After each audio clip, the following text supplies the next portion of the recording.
जय राधे जय श्री राधे। जय राधे जय राधे राधे जय राधे जय श्री राधे। जय राधे जय श्री राधे। जय राधे जय श्री राधे।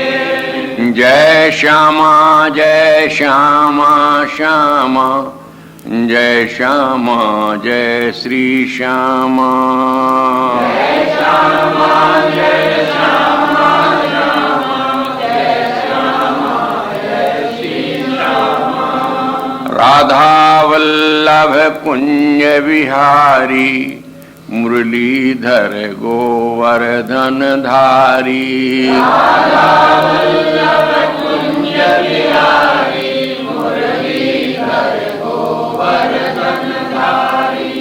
जय जय श्यामा जय जय श्याम जय जय श्री वृंदावन धाम। जय जय श्यामा जय जय श्याम जय जय श्री वृंदावन धाम। जय जय श्री वृंदावन धाम। जय जय श्री वृंदावन धाम। जय जय श्री वृंदावन धाम। जय जय श्री वृंदावन धाम। श्री राधा वल्लभ लाल की, ललित लाडली लाल की, श्री वेंकटेश लाल की, श्री हरिवंश चंद्र जू महाराज की, श्री सेवक जू महाराज की, श्री गुरु जी महाराज की, समस्त रसिक मंडली की, समस्त संत भक्तन की, श्री वृंदावन धाम की, श्री राधा नाम की। जय जय श्री राधे। वृंदाटवी प्रकट मन्मथ कोटि मूर्ते कस्यापि गोकुल किशोर निशाकरस्य सर्वस्व संपटमिव स्तन शात कुंभो कुंभद्वयं स्मर मनो वृषभानुपुत्र्याः।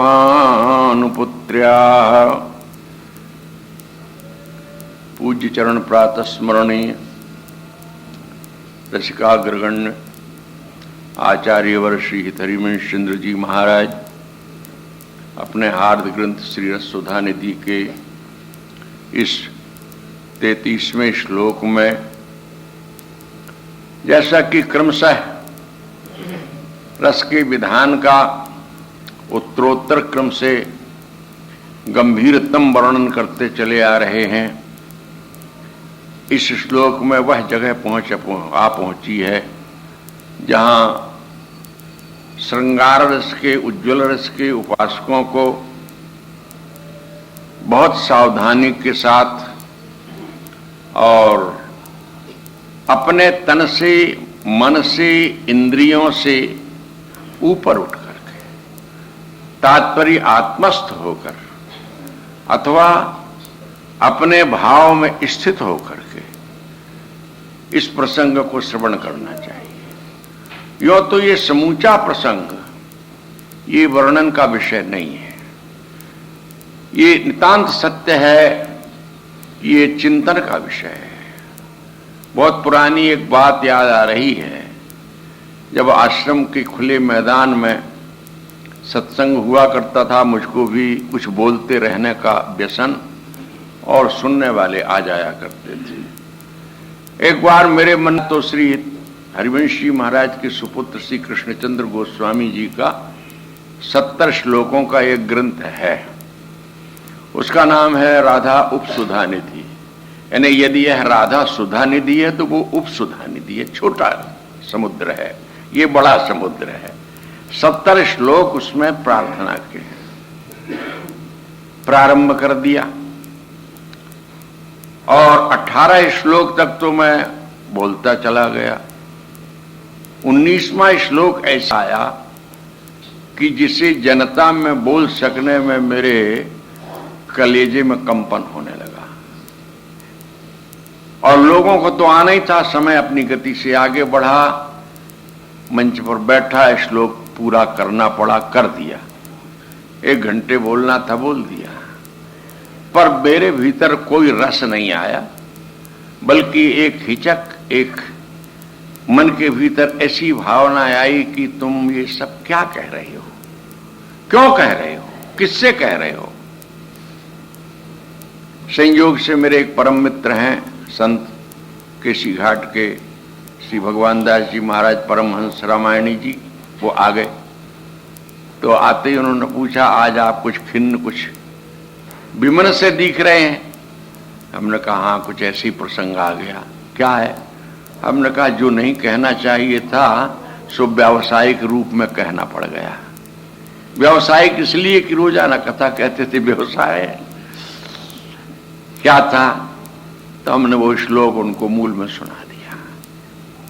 उस श्लोक में ये भावना है कि सखी प्रिया और प्रीतम जिस नुकुंज महल में बैठे हुए हैं और उनकी जो श्रृंगार मूलक चेष्टाएं प्रारंभ हुई, उसे देख करके सखी एक बहाना बना करके वहां से बाहर चली गई। संक्षेप में तो बात इतनी है, पर जो शब्द हैं श्लोक में उनकी व्याख्या करना बड़ा कठिन हो जाता है।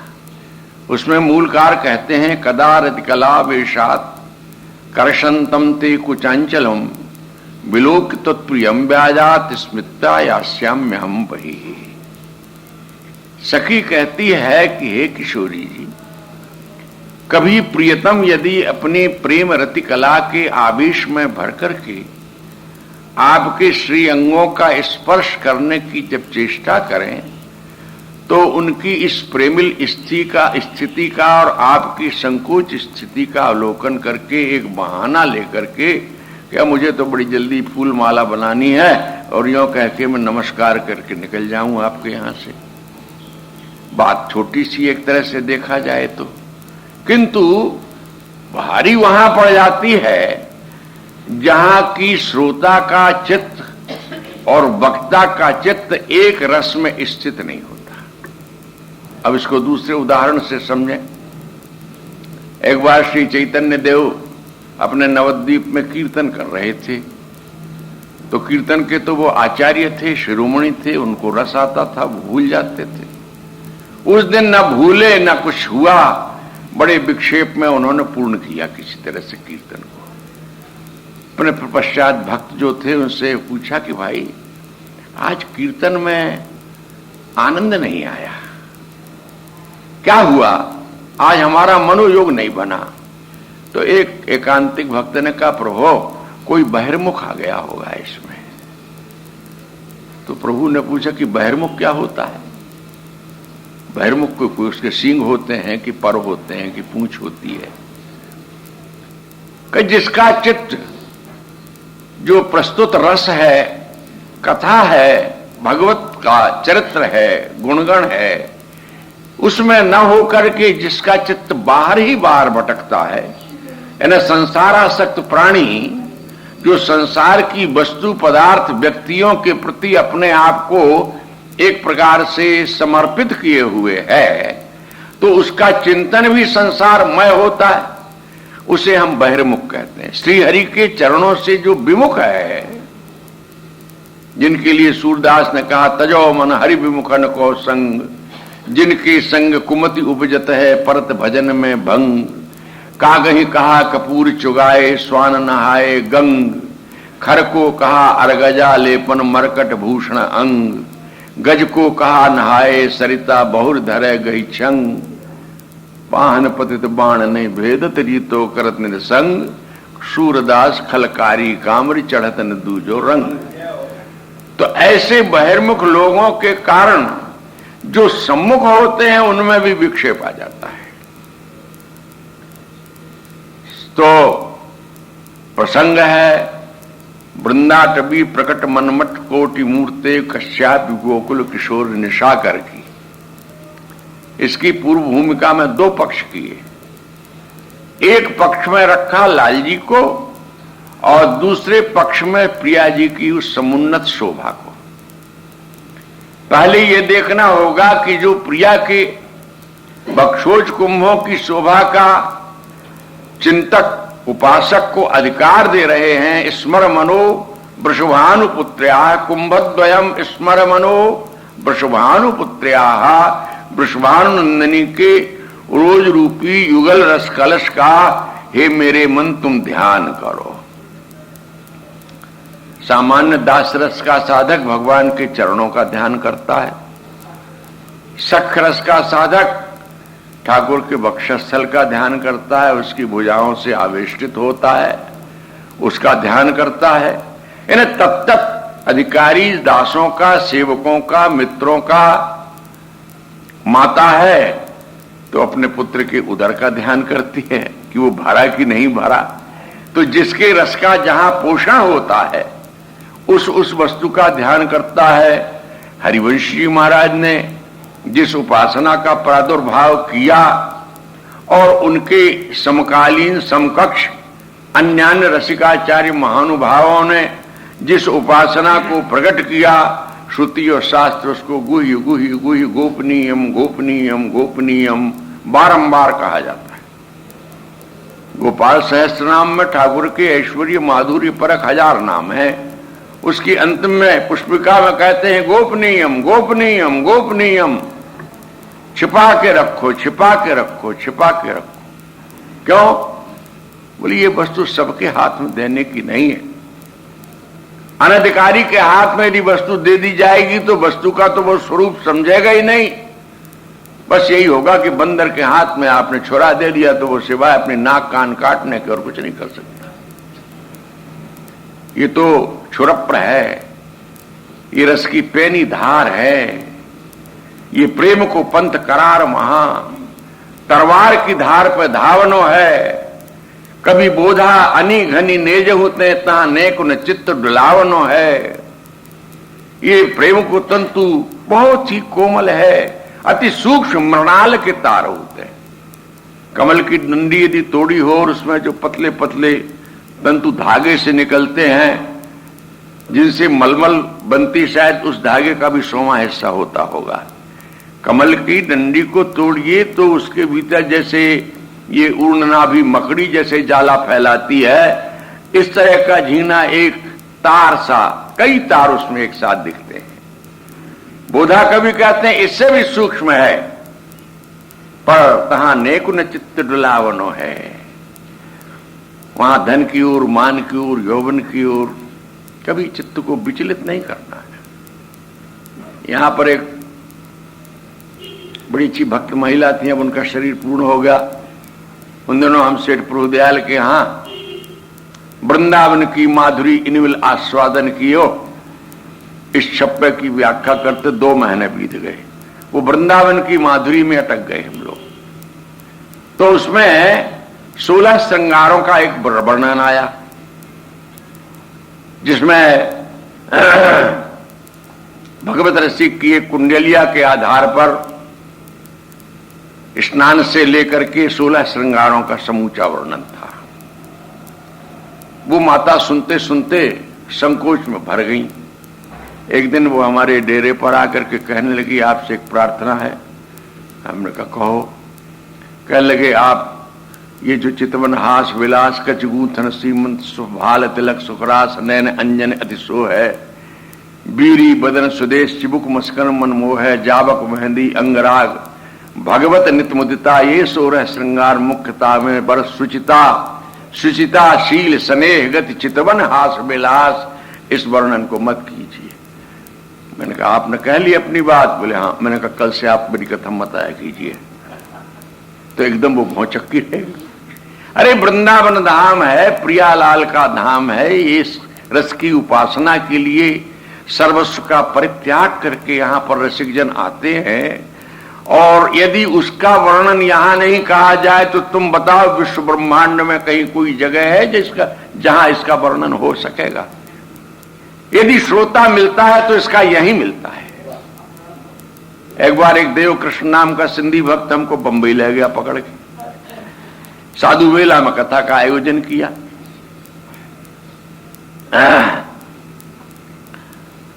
4 दिन के बाद आके बोला, महाराज जी आप वो बात तो नहीं कहते जो वृंदावन में कहते थे। हमने कहा तुम इसके लिए लाए थे यहां पर ये घंगरिया छोटी छोटी पैरे, ये सिंधियों की लड़कियां बैठी हुई हैं जिनको इसका आबा साडा नहीं मालूम है, वृंदावन की रस की कथा उनको सुनवाने के लिए तुम यहां लाए। भले वृंदावन मुंबई की राशि एक हो गए तथापि वृंदावन तो वृंदावन है, इसकी कथा वृंदावन में ही हो सकती है। और प्रिया का जो स्वरूप है, लाल का जो स्वरूप है, रसमय स्वरूप है, वो वृंदावन में ही है। आज की बात है, एक सोहम संप्रदाय के एक संत को हमने आमंत्रित किया। आज ये भक्तों की ओर से लाल जी प्रिया जी को, मन राधा वल्लभ लाल को भोग लगा खिचड़ी का, तो समाज हुआ, उसने बुलाया। तो एक पद ऐसा आया जिसमें हरिवंश जी का एक पद है, राधा प्यारी तेरे नैन सलोल, में एक आध बार मैंने कोट भी किया है, आपने सुना होगा। उसमें एक पंक्ति आती है, कुछ जुग पर नखरेख प्रगट मन शंकर ससिटोल, जिसका यहां कुंभद्वयम का वर्णन आ रहा है। वैसा ही एक वर्णन वो भी है कि आपके युगल रोजों पर लाल जी की नखत छवि ऐसे प्रतीत हो रही है जैसे चंद्रमा शंकर जी के सिर पर अनेक रूप में बैठे हो, नखाघात। बोले कि महाराज ये तो चिंतनीय विषय है। अवश्य में वो चिंतनीय है, पर वर्णन नहीं होगा तो चिंतनीय कैसे बनेगा। कहने का आशय मेरा इन सब उदाहरणों में ये तात्पर्य है कि श्रोता इसका सावधान होना चाहिए। देह से ऊपर उठ करके ये दिव्यतम के लिए है, ये कामी और विषी पुरुषों का विलास नहीं है। इसीलिए प्रथम सुने भागवत, भक्त के मुख से सुने, गीता श्रवण करे, तत्वनिष्ठ हो जाए, तत्पश्चात जुगल की आराधना करे। श्रवणम से लेकर के आत्मनिवेदन पर्यंत जो नवदा भक्ति है, उसका जब सम्यक आचरण हो जाए तब गुरुदेव का वर्ण करें। और गुरुदेव एरा खैरा नत्थु वगैरह वगैरह नहीं, गुरु करे जो परम सर्वज्ञ हो, रसिक हो और समस्त उपासना के सिद्धांतों का जानकार हो, ज्ञाता हो और रसिक हृदय हो। फिर इसके बाद सर्वस्व का परित्याग करके, बैंक बैलेंस बनाकर नहीं, सर्वस्व का परित्याग करके श्री वृंदावन में वास करे। चौथे हो विरक्त बसे बन राज्य सीलो, जिसके पास कोई संग्रह नहीं हो, तब के दृष्टि से नहीं बल्कि सब ओर से निष्प्रय हुआ, देह से भी अतीत हुआ। जीते जी मर जाए करे ना तन की आशा, आशिक का दिन रैन रहे सूली परवासा। बेवकूफ पलटू है आशिक होने जाए, शीश उतारे आप कर तब बैठे घर में आए। ये घर है प्रेम का, ये खाला का घर ना है।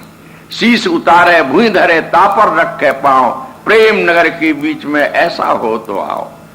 जो इस प्रकार के व्यंगोक्तियों के वाक्य कहे गए वो इसी बात के लिए है कि जो लोक और लोक से अतीत वस्तुओं का इच्छुक है, कामी है, लोलुप है, वो इस रस का कभी अधिकारी नहीं हो सकता। हरिवंश जी ने सबसे पहले इसकी शर्त रखी है, सब सोहित निष्काम मति।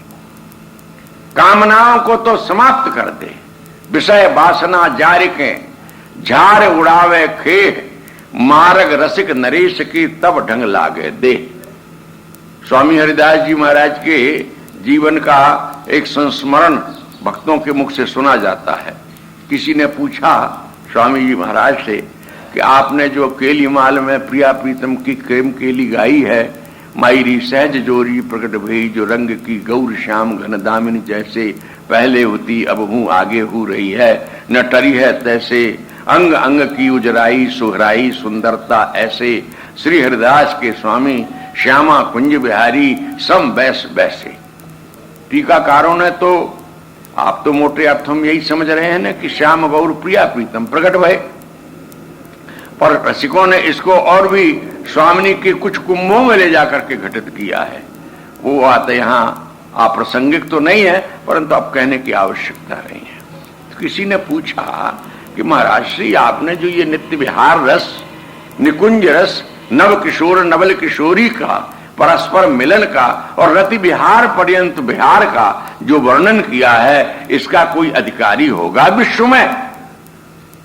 तो उन्होंने कहा विश्व में नहीं होगा तो ब्रह्मांड में तो होगा ही होगा। कौन होगा वो अधिकारी? बोले जो अपनी पर्यंक में, गोद में किसी दिव्य नवल किशोर को विराजमान करके सुरत विहार संपन्न करा सके, वो इस रस के चिंतन का, ध्यान का, दर्शन का अधिकारी होगा। कितनी बड़ी बात है। और अपने आप में वो पूर्ण निष्पय, अनासक्त रह सकता है। कहने का मतलब कि ये वो उपासना है जो तलवार की धार पर दौड़ने की है। जायो भौड़ी भेड़ को, भौड़ी माने कानी, एक आंख की भेड़ का बच्चा और सिंह के बच्चे के साथ ताल ठोकने लग जाए तो बात बनती नहीं है। ये तो एण अनन्य नहीं फवे जिन मिल मैटी मेड़, ये कृपा साध्य मार्ग है। जब तक हित सजनी की कृपा ना हो, जब तक हरिदासी की कृपा ना हो, तब तक इस पथ में आगे बढ़ सकना, एक कदम आगे उठाना बहुत कठिन है। सुन लेना सरल बात है, परंतु उसकी धारणा मन के भीतर हो जाए ये बहुत कठिन है। सुनते तो बहुत हैं, पढ़ते बहुत हैं, बहुतों को तो समझ में नहीं आता है कि ये है क्या वस्तु। ये पुण्य कथा नहीं है, ये ग्राम्य कथा नहीं है, ये वेद कथा नहीं है। ये तो वो कथा है जहां वेद से जो उत्पन्न होने वाला मोक्ष धर्म है उसकी ओर भी कहते हैं हमको तो डर लगता है, नमस्कार धरो तुम्हारे उस वेद कथा को, इस परिश्रम को हम नहीं करना चाहते। इस सब कथन में ये सारांश है कि कोई बिरला ही इसका अधिकारी होगा। जो रस कहो हरिवंश हित, बिरलो समझन हार, एक दो जो पाइये खोजत सब संसार। तात्पर्य कि सावधान मन से, देह से अतीत होकर के, शुद्ध आत्मा में स्थित होकर के अथवा परमात्मा में स्थित होकर के उनकी कृपा से ही इसको श्रवण करो। और यदि करना पाटा हुआ, सुनने की असावधानी हुई तो वस्तु तो हाथ से जाएगी जाएगी, व्यक्ति भ्रम में भी पड़ सकता है। इसलिए सावधानी से सुनो। ये कहते हैं इसमें श्री कृष्ण का जो स्वरूप प्रकट किया जा रहा है, अथवा नित्य विहार में, नित्य निकुंज देश में नंदनंदन श्री कृष्ण का अथवा नित्य विहारी श्री कृष्ण का जो रूप मान्य है, सेव्य है, उपास्य है, वो अन्य पुराणादिक में जो वर्णित है श्री कृष्ण का रूप उससे बिल्कुल विलक्षण है। यहां तो नित्य किशोर है।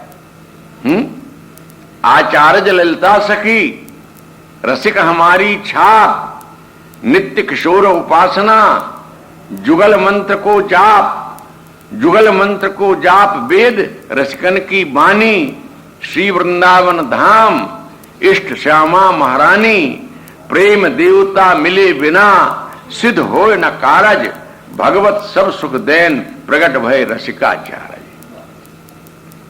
रसिकाचार्य आचार्य ललिता सखी, इसके आचार्य कोई पुरुष नामधारी नहीं है, सखी ही इस रस की प्राकट्य करता आचार्य है। उन सखियों में श्रेष्ठ ललिता सखी है। हित तो सबके स्वरूप है, ललिता उसके अंतर्गत आ जाती है, क्योंकि एक प्रेम का ही, हित का ही समग्र विस्तार है। इस रस की जो उपासना करने वाले हैं वे रसिक हैं। रसिक हमारी छाप। रसिक का स्वरूप क्या है? तो रसिक का स्वरूप बताते हैं, जीव ईश मिल दोय, नाम रूप गुण परिहरे, रसिक कहावे सोय जो जल घोरे सरकरा। जिस मंच पर, जिस स्तर पर, जिस पृष्ठभूमि पर जीव अपना जीवत्व खो करके, यानी लघुता को विस्मृत करके और ईश्वर अपनी ईश्वरता का त्याग करके, जब समान सयुजा सखाया, एक मंच के दो खिलाड़ी, यहां खेलने में को काको गुसैया, यहां खेलने में कोई किसी का मालिक नहीं, कोई किसी का दास नहीं। जीव अपना जीवत्व छोड़कर, ईश्वर अपना ईश्वरत्व छोड़कर के समान धर्मा होकर के रस का आस्वादन करने के लिए जब एक मंच पर उपस्थित हो जाए तब वो रसिक की पृष्ठभूमि है, वहां रसिकता सिद्ध होती है। नाम रूप गुण परिहर है। नाम भी छोड़ दे, रूप भी छोड़ दे, और गुण भी छोड़ने, दोनों। जीव का गुण क्या है? बोले काल कर्म स्वभाव आदि के वश है। और ईश्वर क्या है? बोले काल कर्म स्वभाव गुण आदि से वो सर्वथा परे है, विजेता है। और नाम एक का अणु है, एक का महद है, दोनों छोड़ दे, तब क्या हो जाए? दोनों एक दूसरे के मित्र हो जाए, समान धर्मा हो जाए, दोनों को कामनाएं हैं, दोनों निष्काम हैं, दोनों प्रेमी हैं, दोनों प्रेमास्पद हैं। ऐसा जो सम्मेलन है वो रसिकता है। दूसरे उदाहरण में बताया कि जैसे जल और खांड मिल जाए तो जल अपना स्वभाव छोड़ दे, खांड अपना स्वभाव छोड़ दे, दोनों अपना रूप छोड़ दें, दोनों अपना नाम छोड़ दें, उनका गुण स्वभाव आदि सब बदल करके शरबत संप्रक्त एक नया नाम बन गया। न वहां खांड रह गई, न वहां जल रह गया, और जल और खांड दोनों का अस्तित्व है, पर उनका स्वरूप जो उससे पहले था वो यहां नहीं है। रस का आस्वादन करने के लिए ऐश्वर्य का सर्वथा त्याग ईश्वर को करना पड़ेगा। इसलिए हमारे वृंदावन रस देश में इन रसिक महानुभावों की वाणियों में कहीं उनकी ईश्वरता का वर्णन नहीं मिलेगा आपको। कहीं उनको लाल कहा गया, कहीं ललन कहा गया, कहीं ललना कहा गया, कहीं प्रीतम कहा गया, कहीं प्रिया कहा गया। वो कभी कभी मैं एक पद बोलता हूं, यशोदानंदन दामोदर नवनीत प्रिय दधि चोर। यहां तो ईश्वर ब्रह्म नाम हुआ की तरह परित्याग हो गए हैं। माधुर्य मंडित नाम है इस देश में। ये इसलिए उपासना अन्य लोगों की समझ में नहीं आती। भगवान शब्द यहां नहीं है, भगवान को तो इस देश से दूर कर दिया गया है। आप ये बात अनेकों बार सुन चुके हैं। जैसे दीपक होता है, दीपक में क्या है? एक मृत्तिका का पात्र है और थोड़ी सी रुई है, एक स्नेह घृत या तैल उस दीपक में भरा हुआ है, उसमें एक ज्योति जगा दी गई है। तेल की प्रधानता, तूल की प्रधानता, मृत्तिका दीपक की प्रधानता, उसका नाम रूप गुण सब वहां खत्म है, केवल उसका नाम दीपक है। दीप्त्यच्च दीप्तच्च सौ दीप कहा, ये दीप्ति देता है इसलिए दीपक है। तो अपना नाम रूप गुण का परित्याग करके जीव और ईश्वर दोनों ही जब प्रेम के मंच पर एकत्र होते हैं तो उनका स्वरूप बिल्कुल विलक्षण हो जाता है। वृंदाटवी प्रकट मन्मथ कोटि मूर्ति, ऐसा स्वरूप कहां प्रकट है? बोले वृंदावन में प्रकट है। ये स्वरूप वृंदावन से बाहर नहीं है। वृंदावन से बाहर क्या है? बोले वो वेदों में है, पुराणों में है, वहां पढ़ना चाहिए।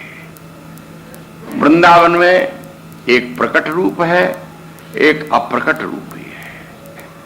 प्रकट होता है तत्त कालों में अवतार के रूप में, तब वो नैमित्त कहलाता है, नैमित्तिक रूप होता है। जैसे द्वापरांत में श्री नंदराय होते हैं, यशोदा होती हैं, देवकी होती हैं, वसुदेव होते हैं, कीर्ति होती हैं, वृषभानु जी होते हैं, तब ये जोड़ी यहां प्रकट होती है। और ऐसा प्रत्येक द्वापरांत में होता है। चारों युगों की एक चतुर्युगी होती है, ऐसी 1000 चतुर्युगी बीत जाती हैं तो ब्रह्मा का एक दिन हो जाता है, इतनी ही रात्रि होती है। और जैसे रहट की घड़ियां चलती हैं, ऐसे ही ये सब काल का क्रम और निमित्त और कार्य चलता रहता है। तो प्रकट जो होता है वो निमित्त में होता है, और एक रूप अप्रकट होता है जिसे नित्य कहते हैं। वृंदावन के रसिकों की उपासना, जिनका हम ये ग्रंथ पढ़ रहे हैं, इन्होंने निमित्त का त्याग तो नहीं किया है, पर नित्य को ही अपना ध्येय बताया है। महानुभावों ने कहा ना, अरे हरिवंशी स्वयं कहते हैं चलो वृषभान गोप के द्वार। क्यों?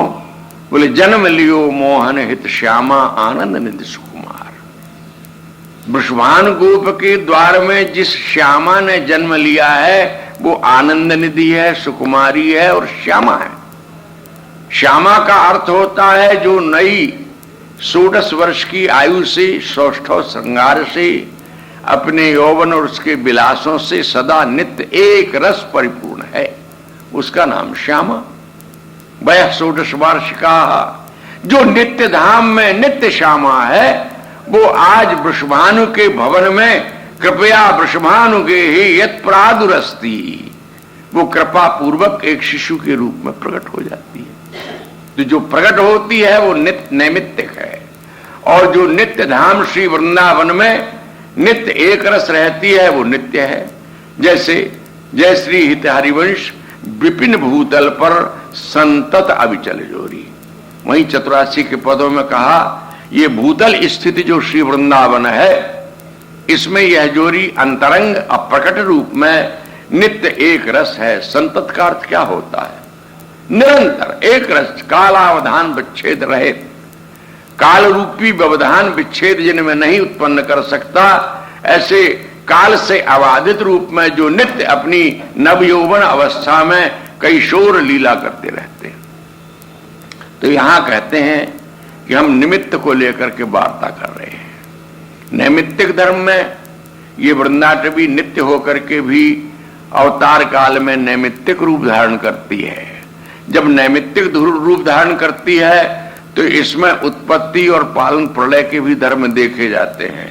तब यहां बसंत आता है तब पतझड़ भी हो जाता है, और जब शरद की ऋतु आती है तो इसके पत्ते धुल धुल करके सुंदर नए नए फलों को धारण करने की योग्यता प्राप्त करते हैं। प्रकृति के जो धर्म हैं, अप्राकृत वस्तु में भी प्रकृति के धर्म आ जाते हैं।